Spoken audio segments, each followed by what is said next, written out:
Right. No, it's fun. So take some of this. Medium strength red log. Yep.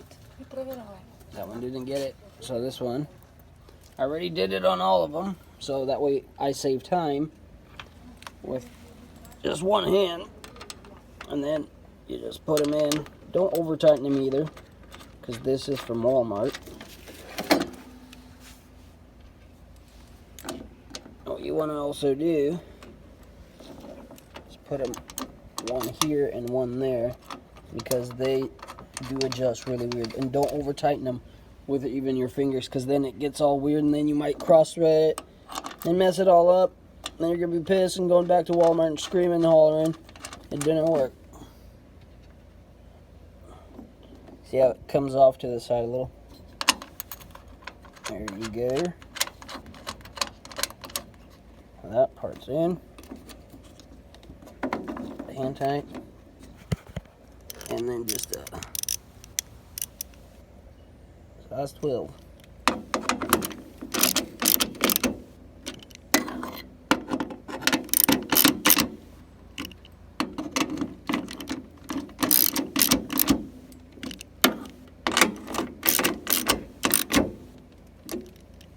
All right, and it's done.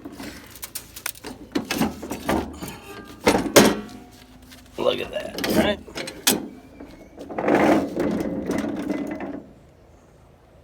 It's supposed to handle up to 300 pounds.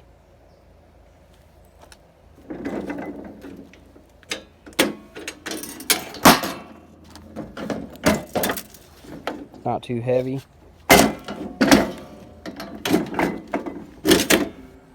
Maybe lube that up a little bit so I don't have that. Or maybe I'm supposed to press it. See how it comes up? Oh yeah, so press it and then pick it up. Here you go. So another quick thing, where this is at, you won't put the swivels here, these non-movables here. So that way you can move it around this way, because if the pressure's all here and you need to move it, it's going to be a pain in the ass. Here, you got more control leverage. You can get the Yep.